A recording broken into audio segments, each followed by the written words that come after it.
We've always been drawn to the deepest corners of the Masters of the Universe lore, but nothing captured our imagination quite like the Unnamed One, a figure so enigmatic and terrifying that even speaking his name felt like courting ancient evil. To us, he isn't just another villain in Eternia's vast rogues gallery, he embodies the primordial chaos and corruption that predates every other darkness we know. We first caught wind of this mysterious entity in the 1986 mini-comic The Powers of Grayskull, The Legend Begins, where he was only hinted at as the unseen master of the Snake Men. For almost 30 years, fans speculated endlessly about his true identity. Was he secretly tied to Skeletor or Hordak, or was he an even older force lurking behind all of Eternia's conflicts? When the Masters of the Universe Classics figure finally arrived in 2014, we were blown away by the shocking reveal of his origin, truly one of the franchise's most jaw-dropping character backstories. In today's video, we're going to explore the mega-villain, the Unnamed One, in detail. Let's get started. The Fallen Overlord, Gorpo's true identity. The revelation that shattered fan expectations came with an ironic twist that exemplifies the complex nature of Masters of the Universe's mythology. The Unnamed One's true identity is Gorpo, a name that holds special significance in the franchise's history, as it was originally the intended name for the beloved character Orko before Filmation changed it to avoid animation difficulties with the letter G. This connection was no mere coincidence, but a deliberate choice by the brand managers to explore the darker possibilities inherent in the Trollin race. According to his official biography, Gorpo was formerly an overlord of the Timeless Dimension, a position of immense cosmic authority that placed him amongst the most powerful magical beings in the universe. Unlike the bumbling, well-intentioned Orko that fans knew and loved, Gorpo represented the opposite extreme of Trollin potential. Where Orko's magic often backfired comically on Eternia due to dimensional differences, Gorpo had mastered the arcane arts to such a degree that he believed himself capable of controlling the fundamental forces of creation itself. The timeless dimension that Gorpo once ruled represents a realm beyond the normal constraints of space and time, suggesting that his power and influence once extended across multiple realities and epochs. This cosmic scope of authority makes his eventual fall all the more dramatic, as it represents not just personal corruption, but a betrayal of universal proportions that would have ramifications across dimensions. The Betrayal and the Power of the Universe. Gorpo's transformation into the Unnamed One began with an act of unprecedented treachery that would echo through the ages. Driven by an insatiable hunger for power, he attempted to steal the power of the universe itself, betraying his fellow overlords who had trusted him with cosmic responsibilities. This was not merely a political coup or a grab for additional authority, but an attempt to seize the very essence of creation that bound all realities together. The power of the universe represents the fundamental force that maintains the balance between order and chaos, good and evil, creation and destruction, throughout all dimensions. Gorpo's attempt to monopolize this power for himself revealed a corruption so profound that it threatened the very fabric of existence. His betrayal was not just against his fellow overlords, but against the cosmic order that allowed life and consciousness to flourish across the multiverse. When his treachery was discovered, the consequences were swift and absolute. The aura of the gods was infused into the Sword of He for protection, creating a safeguard that would eventually play a crucial role in his ultimate defeat. This divine intervention demonstrates the cosmic significance of Gorpo's betrayal, requiring the direct involvement of the highest powers in the universe to contain the threat he represented.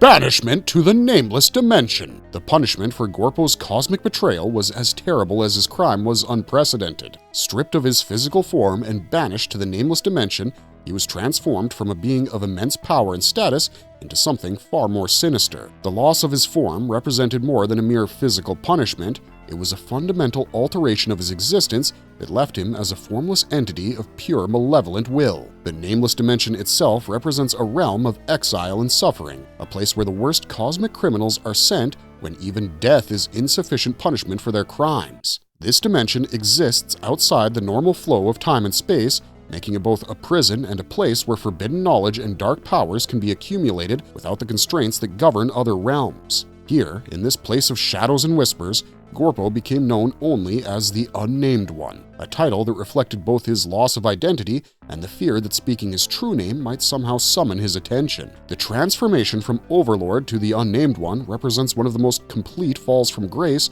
in the Masters of the Universe mythology, where once he had been a cosmic authority figure, he became something spoken of only in hushed tones and fearful whispers, a cautionary tale about the corrupting nature of unchecked ambition.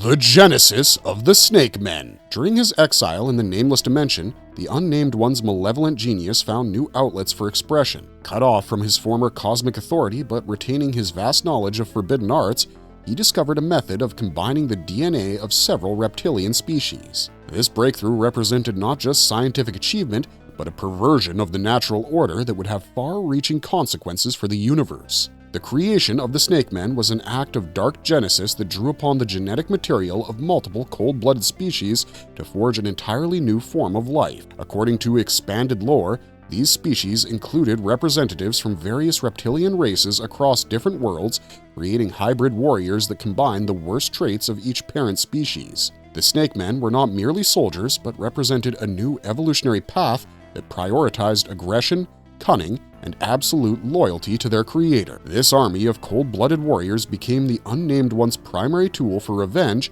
against the universe that had rejected him. Unlike conventional armies that require constant management and motivation, the Snake Men were genetically programmed for absolute obedience to their creator, making them the perfect instruments for his campaign of cosmic vengeance. Their creation also demonstrated that, even in exile, the Unnamed One retained enough power and knowledge to challenge the natural order to create entirely new forms of life. The Campaign of Cosmic Vengeance. With his army of genetically engineered warriors at his command, the Unnamed One launched a campaign to raid magical planets across the universe. This wasn't random destruction, but calculated strategy to consolidate power and magical resources that would eventually enable his return to cosmic prominence. Each world that fell to his Snake Men added to his growing arsenal of mystic knowledge and arcane artifacts. The choice to target magical planets specifically reveals the sophisticated nature of the Unnamed One's strategy. Rather than simply conquering for territory or resources, he was systematically dismantling the magical defenses that protected the universe from entities like himself. By destroying or corrupting the magical traditions of multiple worlds, he was weakening the very foundation that had originally led to his downfall. This campaign also served to spread fear and chaos throughout the cosmos, undermining the confidence that various civilizations had in their protectors and magical guardians. The Snake Men became symbols of an inexorable evil that could strike anywhere, leaving devastation in their wake and carrying off the most precious magical artifacts and knowledge to fuel their master's growing power. The eternal struggle and final confrontation. The Unnamed One's reign of terror across the cosmos eventually brought him into conflict with the forces of good that would determine his ultimate fate. His evil schemes reached their climax when Dare, the new hero, took up the mantle of Universal Protector and confronted the ancient evil in single combat. This confrontation represented more than just a battle between good and evil. It was a clash between the old cosmic order that the Unnamed One had betrayed and the new generation of heroes who had inherited the responsibility of protecting the universe. Dare, the son of He-Man and the inheritor of the hero legacy, represented everything that the Unnamed One had once been before his fall from grace. Where Gorpo had been corrupted by his desire for absolute power, Dare embodied the selfless heroism that characterized the true protectors of the universe. The Unnamed One would ultimately be defeated by the very power he had once attempted to steal, and the irony wasn't lost on him. The final battle between Dare and the Unnamed One was more than just a physical confrontation. It was a spiritual and cosmic struggle that determined the fate of multiple dimensions. When Dare finally slayed the ancient mage with the very power he once attempted to steal, it represented the complete triumph of selfless heroism over selfish ambition. The power of the universe, which the Unnamed One had tried to monopolize for his own ends, ultimately became the instrument of his destruction. Legacy across media and continuities. The Unnamed One's influence extends far beyond his original appearance in the vintage mini-comics, permeating various incarnations of the Masters of the Universe franchise across different media and continuities. In the Masters of the Universe Classics toy line, his story was fully developed and given canonical weight, transforming him from a mysterious background reference into a central figure in the franchise's expanded mythology. The 2014 action figure release marked the first time fans could actually see the character rather than merely speculate about his appearance. The character's design for the Classics line emphasized his dual nature as both a fallen Trollan and a cosmic evil. His appearance combined the familiar elements of Trollan physiology with dark, corrupted details that reflected his transformation into something far more sinister. The figure came with multiple heads, including both a traditional Trollan appearance with a mage's hat and a more intimidating battle helmet, symbolizing his evolution from cosmic overlord to warlord. In various comic interpretations and expanded universe materials,